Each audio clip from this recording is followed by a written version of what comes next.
ਇੱਕ ਵਾਰ ਆਪਣੇ ਮਨ ਦੀ ਬਿਰਤੀ ਨੂੰ ਇਕਾਗਰ ਕਰਨ ਦੇ ਲਈ ਸਭ ਗੱਜ ਕੇ ਆਖੋ ਧੰਨ ਧੰਨ ਸ੍ਰੀ ਸਤਿਗੁਰੂ ਰਾਮ ਸਿੰਘ ਸਾਹਿਬ ਸੱਚੇ ਪਾਤਸ਼ਾਹ। ਕਿਰਦਾਰ ਲਫ਼ਜ਼ ਫਾਰਸੀ ਦਾ ਸ਼ਬਦ ਹੈ ਜਿਹਦੇ ਮਾਇਨੇ ਹਨ ਅਮਲ, ਕਰਮ। ਅਰਬੀ ਦੇ ਵਿੱਚ ਖਲਸਤ ਸ਼ਬਦ ਕਿਰਦਾਰ ਦੇ ਪਰਾਈਵਾਚੀ ਸ਼ਬਦ ਦੇ ਵਜੋਂ ਵਰਤਿਆ ਜਾਂਦਾ ਹੈ, ਜਿਸ ਦੇ ਅਰਥ ਹੁੰਦੇ ਹਨ ਢੰਗ। ਭਾਵ ਅਰਥ ਜ਼ਿੰਦਗੀ ਨੂੰ ਜੀਣ ਦਾ ਢੰਗ ਕੈਸਾ ਸੀ, ਜ਼ਿੰਦਗੀ ਨੂੰ ਬਸਰ ਕਰਨ ਦਾ ਤਰੀਕਾ ਕਿਹੋ ਜਿਹਾ ਸੀ। ਉਹਨਾਂ ਪਾਵਨ ਉੱਚੀਆਂ ਰੂਹਾਂ ਦਾ ਜਿਨ੍ਹਾਂ ਨੇ ਉਸ ਪ੍ਰੀਤਮ ਪਿਆਰੇ ਧੰਨ ਗੁਰੂ ਰਾਮ ਸਿੰਘ ਪਾਤਸ਼ਾਹ ਜੀ ਦੇ ਦਰਸ਼ਨਾਂ ਨੂੰ ਕੀਤਾ, ਜਿਹੜੇ ਉਸ ਪਾਤਸ਼ਾਹ ਦੀ ਮਿਹਰ ਦੇ, ਉਸ ਦੀ ਸਵੱਲੀ ਨਿਗਾਹ ਦੇ ਪਾਤਰ ਬਣੇ, ਉਹਨਾਂ ਦਾ ਜੀਵਨ ਕੈਸਾ ਸੀ। ਕਿਰਦਾਰ ਇੱਕ ਸਮਾਜਿਕ ਸਦਾਚਾਰਕ ਵਿਸ਼ੇ ਵਜੋਂ ਵੀ ਇਸ ਨੂੰ ਲਿਆ ਜਾ ਸਕਦਾ ਹੈ, ਜਿੱਥੇ ਨਾਮਧਾਰੀ ਗੁਰੂ ਰਾਮ ਸਿੰਘ ਜੀ ਦੇ ਸਿੱਖ ਧਾਰਮਿਕ ਤੌਰ 'ਤੇ ਆਪਣੇ ਅਕੀਦਿਆਂ ਦੇ ਉੱਤੇ ਪੱਕੇ ਸਨ ਅਤੇ ਦ੍ਰਿੜ ਸਨ, ਜਿੱਥੇ ਰਾਜਨੀਤਿਕ ਤੌਰ 'ਤੇ ਦੇਸ਼ ਆਜ਼ਾਦੀ ਦੇ ਸਮੂਹਕ ਕਾਰਜ ਦੇ ਲਈ ਉਹ ਸਮਰਪਿਤ ਸਨ ਅਤੇ ਨਿਰੰਤਰ ਯਤਨਸ਼ੀਲ ਸਨ, ਉੱਥੇ ਹੀ ਸਮਾਜ ਵਿੱਚ ਰਹਿੰਦੇ ਹੋਏ, ਵੱਸਦੇ ਵਰਤਦੇ ਹੋਏ ਅਤੇ ਸਮਾਜ ਵਿੱਚ ਵਰਤਦੇ ਉਹਨਾਂ ਦੀ ਸ਼ਖਸੀਅਤ ਦੀ ਤਸਵੀਰ ਦੇ ਕੈਸੇ ਰੰਗ ਸਨ।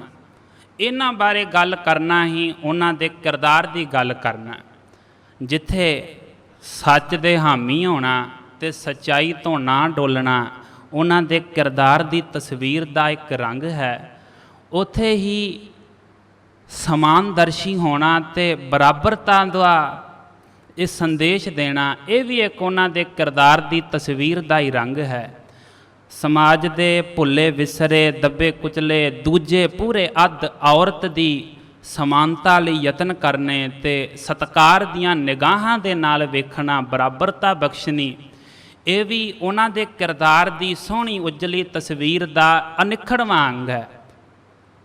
ਕਾਮ, ਕ੍ਰੋਧ, ਚੋਰੀ ਜਾਰੀ, ਠੱਗੀ ਆਦਿਕ ਜੋ ਰਾਜਸੀ ਜਾਂ ਤਾਮਸੀ ਰੋਗ ਸਨ, ਉਹਨਾਂ ਤੋਂ ਰਹਿਤ ਸ਼ਾਂਤਕੀ, ਸੁਚੱਜਾ, ਸੁਲਝਿਆ ਇੱਕ ਸਾਫ ਸੁਥਰਾ ਜੀਵਨ ਜੀਣਾ, ਇਹ ਵੀ ਉਹਨਾਂ ਦੇ ਕਿਰਦਾਰ ਦਾ ਹੀ ਇੱਕ ਰੰਗ ਅਤੇ ਅੰਗ ਹੈ।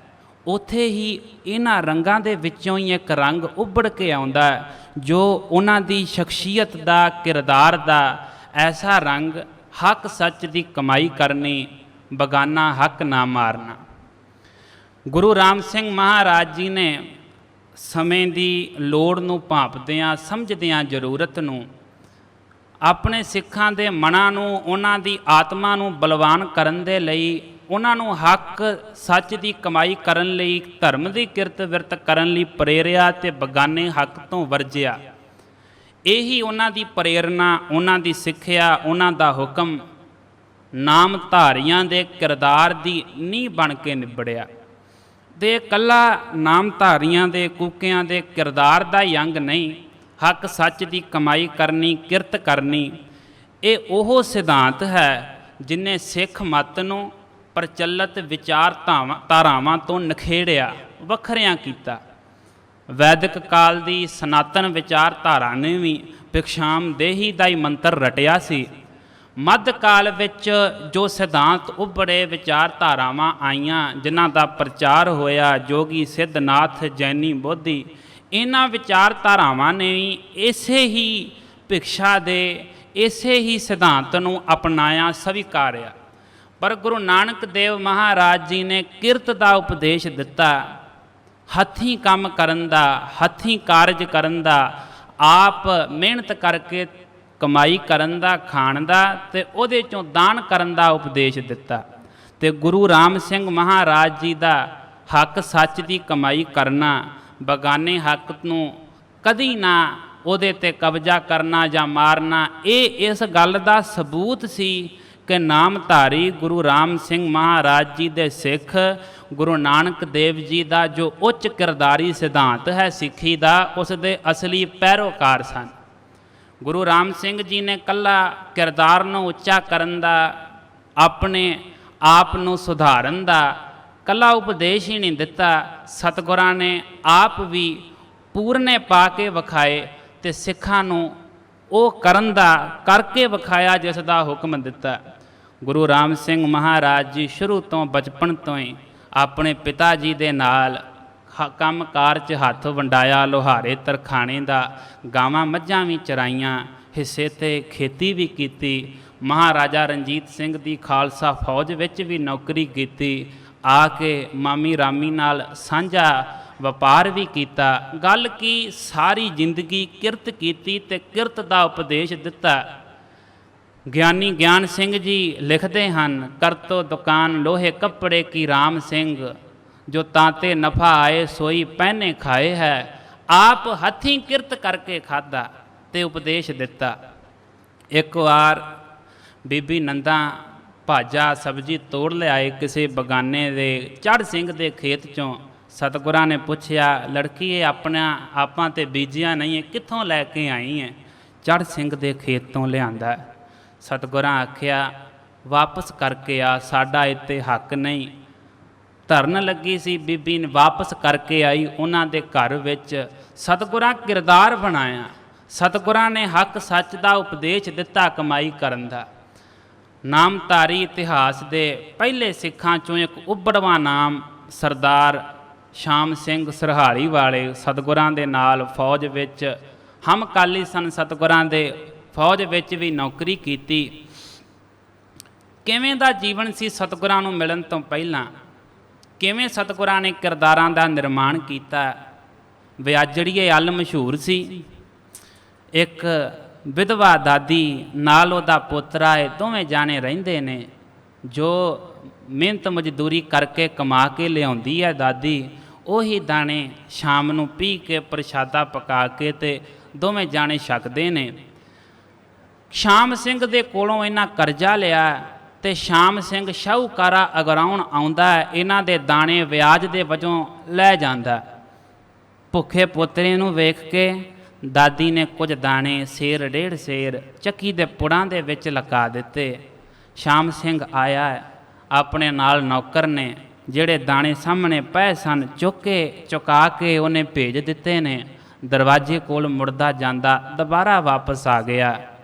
ਚੱਕੀ ਦੇ ਕੋਲ ਆਇਆ, ਪੁੜ ਚੁੱਕਿਆ, ਬੁੱਕਾਂ ਭਰ ਕੇ ਉਹ ਵੀ ਦਾਣੇ ਝੋਲੀ 'ਚ ਪਾ ਕੇ ਤੇ ਦੂਜੇ ਦਾਣਿਆਂ ਨਾਲ ਰਲਾ ਦਿੱਤੇ।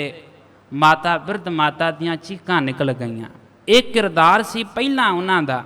ਪਰ ਜਦੋਂ ਸਤਿਗੁਰੂ ਜੀ ਦੀ ਮਿਹਰ ਹੋਈ, ਸਤਿਗੁਰੂ ਜੀ ਨੇ ਸਿੱਖ ਬਣਾਇਆ, ਸਤਿਗੁਰਾਂ ਦੇ ਚਰਨਾਂ ਵਿੱਚ ਆ ਕੇ ਜਦੋਂ ਸਿੱਖੀ ਦਾ ਰੰਗ ਚੜ੍ਹਿਆ, ਪੁੱਛਦੇ ਨੇ ਮੇਰੇ ਲਈ ਕੀ ਹੁਕਮ ਹੈ? ਹੱਕ ਦੀ ਕਮਾਈ ਖਾਣੀ ਹੈ, ਕਿਰਤ ਕਰਨੀ ਹੈ, ਆਪਣੇ ਇਮਾਨ ਤੋਂ ਨਹੀਂ ਡੋਲਣਾ, ਵਿਆਜ ਨਹੀਂ ਲੈਣਾ। ਪਿੰਡ ਆਏ ਹਨ, ਆ ਕੇ ਪਿੰਡ ਵਿੱਚ ਹੋਕਾ ਦੇ ਦਿੱਤਾ ਵੀ ਜੋ ਵੀ ਕਿਸੇ ਦਾ ਮੇਰੇ ਕੋਲ ਪਿਆ, ਜੋ ਵੀ ਕਿਸੇ ਦਾ ਮੇਰੇ ਕੋਲ ਗਹਿਣੇ ਹੈ ਜਾਂ ਕੋਈ ਵੀ ਅਮਾਨਤ ਹੈ, ਜੋ ਕਿਸੇ ਦਾ ਜੀ ਕਰਦਾ ਦੇ ਕੇ ਤੇ ਲੈ ਜਾਵੇ। ਸੈਂਕੜਿਆਂ ਦੇ ਹਿਸਾਬ ਦੇ ਨਾਲ ਉਸ ਵਕਤ ਜ਼ਮੀਨ ਉਹਨਾਂ ਦੇ ਕੋਲ ਗਹਿਣੇ ਸੀ। ਸਤਿਗੁਰਾਂ ਦਾ ਹੁਕਮ ਸੀ ਬਗਾਨਾ ਹੱਕ ਨਹੀਂ ਰੱਖਣਾ, ਸਾਰੀ ਦੇ ਦਿੱਤੀ। ਕਿਲੋਆਂ ਸੇਰਾਂ ਦੇ ਹਿਸਾਬ ਨਾਲ ਸੋਨੇ ਦੇ ਗਹਿਣੇ ਸਨ ਜਿਹੜੇ ਉਸ ਵਕਤ ਦੇ ਦਿੱਤੇ ਗਏ। ਜੋ ਵੀ ਕਿਸੇ ਨੇ ਕਿਹਾ ਕਿ ਮੇਰੇ ਹਨ, ਥੋੜ੍ਹੇ ਬਹੁਤੇ ਪੈਸੇ ਮੂਲ ਵੀ ਨਹੀਂ ਲਿਆ ਤੇ ਦੇ ਦਿੱਤੇ। ਇਹ ਉਹਨਾਂ ਦਾ ਕਿਰਦਾਰ ਸੀ, ਐਸਾ ਕਿਰਦਾਰ ਜਿਹੜੇ ਆਏ ਨਹੀਂ ਆਪ ਫਿਰ ਵੀ ਲੈਣ। ਨਾ ਕਿਸੇ ਕੋਲ ਸਮਰੱਥਾ ਸੀ। ਹਰੀਆ ਸੀਰੀ ਸੀ ਸ਼ਾਮ ਸਿੰਘ ਸਰਹਾਲੀ ਵਾਲਿਆਂ ਦਾ।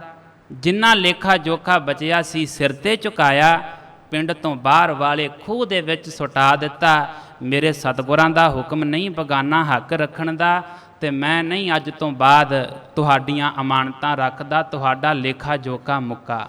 ਇਵੇਂ ਕਿਰਦਾਰਾਂ ਦਾ ਨਿਰਮਾਣ ਕੀਤਾ ਧੰਨ ਗੁਰੂ ਰਾਮ ਸਿੰਘ ਪਾਤਸ਼ਾਹ ਜੀ ਨੇ। ਇਵੇਂ ਦੇ ਸਨ ਉਹਨਾਂ ਦੇ ਕਿਰਦਾਰ। ਇਵੇਂ ਉਹਨਾਂ ਨੇ ਹੱਕ ਸੱਚ ਦੀ ਕਮਾਈ ਦੇ ਲਈ ਪ੍ਰੇਰਨਾ ਦਿੱਤੀ। ਇਹ ਹੈ ਉਹਨਾਂ ਦੇ ਕਿਰਦਾਰਾਂ ਦੀ ਗੱਲ। ਘਣੀਏ ਕੇ ਬੇਟ ਇੱਕ ਪਿੰਡ ਹੈ ਰਾਵੀ ਦਰਿਆ ਦੇ ਕਿਨਾਰੇ। ਜਿੰਨਿਆਂ ਲੋਕਾਂ ਦੀ ਰਾਵੀ ਦਰਿਆ ਦੇ ਨਾਲ ਜ਼ਮੀਨ ਲੱਗਦੀ ਸੀ, ਉਹ ਥੋੜ੍ਹੇ ਥੋੜ੍ਹੇ ਖਿੱਤੇ ਦਰਿਆ ਨਾਲ ਲੱਗਦੇ ਮੱਥੇ ਛੱਡ ਦਿੰਦੇ ਸਨ ਕਿ ਪਤਾ ਨਹੀਂ ਦਰਿਆ ਨੇ ਕਦੋਂ ਰੋੜ ਕੇ ਲੈ ਜਾਣਾ, ਫਸਲ ਨੂੰ ਬੰਨ੍ਹ ਮਾਰ ਦਿੰਦੇ। ਜਿਹੜੇ ਉਹ ਛੱਡੇ ਹੁੰਦੇ ਉਹ ਲੰਮੀ ਪੱਟੀ ਬਣ ਜਾਂਦੀ ਦੋ ਕਿਨਾਰਿਆਂ ਤੇ ਦਰਿਆਵਾਂ ਦੇ ਨਾਲ, ਉਹਦੇ ਵਿੱਚ ਆਪਣੇ ਹਿੱਸੇ 'ਚ ਸਿੱਖ ਜਾਂ ਜਿੰਨੇ ਵੀ ਜ਼ਮੀਨਦਾਰ ਸਨ ਉਹ ਕੁਝ ਸਬਜ਼ੀ ਖਰਬੂਜੇ ਬੀਜ ਦਿੰਦੇ ਹੋ ਗਏ ਤੇ ਠੀਕ, ਨਹੀਂ ਤੇ ਦਰਿਆ ਦੀ ਭੇਟ। ਘਣੀਏ ਕਿ ਗੁਰੂ ਰਾਮ ਸਿੰਘ ਮਹਾਰਾਜ ਜੀ ਦਾ ਸਿੱਖ ਰਹਿੰਦਾ ਸੀ, ਨਾਲ ਉਹਦੇ ਗਵਾਂਢੀ ਦੀ ਜ਼ਮੀਨ ਹੈ, ਉੱਥੇ ਉਹਨੇ ਖਰਬੂਜਿਆਂ ਦੀ ਵੱਲ ਲਾਈ। ਸਿੱਖਾਂ ਨੇ ਵੀ ਸਬਜ਼ੀਆਂ ਲਾਈਆਂ ਸਨ, ਉਹ ਖਰਬੂਜੇ ਵੱਲ ਵੱਧਦੀ ਸਿੱਖ ਦੇ ਖਿੱਤੇ ਵਿੱਚ ਆ ਗਈ, ਜਿੱਥੇ ਸਿੱਖ ਦੀ ਜ਼ਮੀਨ ਸੀ ਉਹਨੂੰ ਖਰਬੂਜਾ ਲੱਗਾ, ਸਿੱਖ ਦੇ ਵੀ ਨਾਲ ਫਲ ਲੱਗੇ ਨੇ। ਸਿੱਖ ਨੇ ਜਦੋਂ ਵੇਖਿਆ ਵੀ ਖਰਬੂਜਾ ਤੋੜਨ ਨੂੰ ਉਹ ਤੋੜ ਸਕਦਾ ਸੀ, ਉਹਦੀ ਜ਼ਮੀਨ ਵਿੱਚ ਸੀ, ਪਰ ਸਿੱਖ ਨੇ ਉਹ ਖਰਬੂਜਾ ਤੋੜਿਆ ਜਿਸ ਆਦਮੀ ਦੀ ਜ਼ਮੀਨ ਸੀ, ਜਿੱਥੋਂ ਵੱਲ ਆਈ ਸੀ, ਉਹਦੇ ਘਰ ਜਾ ਕੇ ਦੇ ਕੇ ਆਇਆ। ਉਹਨਾਂ ਆਖਿਆ ਸੰਤ ਜੀ ਰਹਿਣ ਦਿੰਦੇ, ਖਰਬੂਜਾ ਹੀ ਸੀ।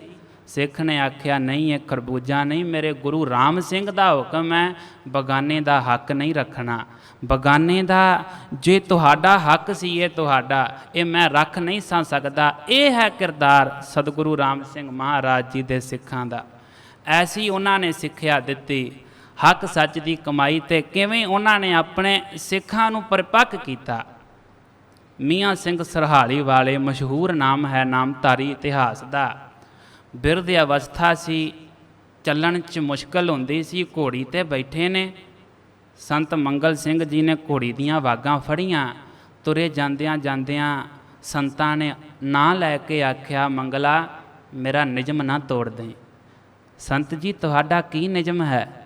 ਜਦੋਂ ਤੋਂ ਗੁਰੂ ਰਾਮ ਸਿੰਘ ਮਹਾਰਾਜ ਜੀ ਦੇ ਕੋਲੋਂ ਭਜਨ ਸੁਣਿਆ, ਜਦੋਂ ਤੋਂ ਮੈਂ ਸਤਿਗੁਰਾਂ ਦਾ ਸਿੱਖ ਬਣਿਆ, ਕਿਸੇ ਦੀ ਪੈਲੀ ਬੀਜੀ ਦੇ ਵਿੱਚ ਮੈਂ ਪੈਰ ਤੱਕ ਨਹੀਂ ਪਾਇਆ। ਵੇਖੀ ਕਿਤੇ ਮੇਰੀ ਘੋੜੀ ਕਿਸੇ ਦੀ ਪੈਲੀ ਚੋਂ ਨਾ ਲੰਘਾ ਦੇਈਂ, ਕਿਸੇ ਦਾ ਹੱਕ, ਕਿਸੇ ਦਾ ਨੁਕਸਾਨ ਹੋਊਗਾ। ਮੈਨੂੰ ਸਤਿਗੁਰਾਂ ਮੇਰਿਆਂ ਨੇ ਹੁਕਮ ਕੀਤਾ ਕਿ ਹੱਕ ਸੱਚ ਦੀ ਕਮਾਈ ਕਰਨੀ, ਕਿਸੇ ਦਾ ਹੱਕ ਨਹੀਂ ਰੱਖਣਾ, ਨੁਕਸਾਨ ਨਹੀਂ ਕਰਨਾ, ਕਿਰਤ ਕਰਨੀ। ਇਹ ਕਿਰਦਾਰ ਸੀ ਸਿੱਖਾਂ ਦਾ, ਇਹ ਉਹਨਾਂ ਦੀ ਸ਼ਖਸੀਅਤ ਸੀ ਜਿਸ ਦਾ ਨਿਰਮਾਣ ਆਪ ਗੁਰੂ ਰਾਮ ਸਿੰਘ ਮਹਾਰਾਜ ਜੀ ਨੇ ਕੀਤਾ। ਐਸੇ ਸਨ ਸਤਿਗੁਰਾਂ ਦੇ ਸਿੱਖ। ਨਾਮਧਾਰੀ ਇਤਿਹਾਸ ਦਾ ਚਮਕਦਾ ਨਾਮ ਸੰਤ ਜਵਾਹਰ ਸਿੰਘ ਮਿਰਜ਼ੇ ਵਾਲੀਏ ਆਪਣੀ ਭੈਣ ਦੇ ਕੋਲ ਗਏ ਨੇ, 40 ਦਿਨ ਉੱਥੇ ਰਹੇ ਸਨ। ਇੱਕ ਦਿਨ ਸਵੇਰੇ ਆਪਣੇ ਭਣੇਵੇਂ ਨੂੰ ਆਖਦੇ ਨੇ ਕਿ ਅੱਜ ਮੇਰੀ ਬਿਰਤੀ ਨਹੀਂ ਲੱਗੀ। ਰਾਤ ਨੂੰ ਉਹ ਬੋਤੀ ਦਾ ਦੁੱਧ ਪੀਂਦੇ ਸਨ। ਭਣੇਵੇਂ ਨੂੰ ਪੁੱਛਿਆ, ਅੱਜ ਸਾਰੀ ਰਾਤ ਮਨ ਟਿਕਿਆ ਨਹੀਂ, ਉਖੜਦਾ ਰਿਹਾ, ਨਾਮ ਦਾ ਆਨੰਦ ਨਹੀਂ ਆਇਆ, ਕੀ ਗੱਲ? ਸੱਚੋ ਸੱਚੀ ਦੱਸੀ, ਬੋਤੀ ਕਿੱਥੋਂ ਚਰਾ ਕੇ ਲਿਆਇਆ? ਭਣੇਵੇਂ ਨੇ ਆਖਿਆ, ਸੰਤ ਜੀ ਮੈਂ ਖੂਹ 'ਤੇ ਬੋਤੀ ਲੈ ਕੇ ਜਾ ਰਿਹਾ ਸਾਂ, ਰੋਕਦਿਆਂ ਜਾਂਦਿਆਂ 2 ਰੋਗ ਉਹਨੇ ਕਿਸੇ ਦੀ ਪੈਲੀ ਦੇ ਖਾ ਲਏ, ਜਾਣ ਕੇ ਨਹੀਂ ਛੱਡੀ। ਰੋਕਦਿਆਂ ਹੀ ਉਹਨੇ 2 ਰੋਗ 2 ਬੁਰਕ ਖਾਧੇ ਸਨ। ਸੰਤਾਂ ਨੇ ਆਖਿਆ, ਮੈਨੂੰ ਸਤਿਗੁਰਾਂ ਨੇ ਆਖਿਆ ਸੀ ਕਿ ਬਗਾਨਾ ਹੱਕ ਨਹੀਂ ਖਾਣਾ, ਇਸੇ ਕਰਕੇ ਮੇਰੀ ਬਿਰਤੀ ਨਹੀਂ ਲੱਗੀ। ਐਸਾ ਸੀ ਕਿਰਦਾਰ ਉਹਨਾਂ ਦਾ, ਐਸੀ ਸੀ ਉਹਨਾਂ ਦੀ ਕਮਾਈ, ਉਹਨਾਂ ਦੀ ਘਾਲਣਾ। ਇਵੇਂ ਉਹਨਾਂ ਨੇ ਸਤਿਗੁਰਾਂ ਦੇ ਹੁਕਮ ਨੂੰ ਮੰਨਿਆ। ਜਦੋਂ ਸਤਿਗੁਰੂ ਜੀ ਪਰਦੇਸ ਗਏ ਹਨ, ਕੂਕਿਆਂ 'ਤੇ ਦਮਨ ਚੱਕਰ ਚੱਲਿਆ ਅੰਗਰੇਜ਼ੀ ਸਰਕਾਰ ਦਾ, ਵਕਤ ਆਇਆ ਭੀੜਾਂ ਔਕੜਾਂ ਮੁਸ਼ਕਲਾਂ ਦਾ, ਸਭ ਪਾਸਿਓਂ ਤੰਗੀਆਂ ਤੁਰਸ਼ੀਆਂ ਸਨ। ਭੈਣੀ ਸਾਹਿਬ ਸਾਹਮਣੇ ਚੌਂਕੀ ਬਿਠਾ ਦਿੱਤੀ ਗਈ। ਸਿੱਖ ਨਾ ਆਉਣ, ਨਾ ਲੰਗਰ ਦਾ ਵੀ ਚੱਲਣਾ ਔਖਾ ਹੋ ਗਿਆ।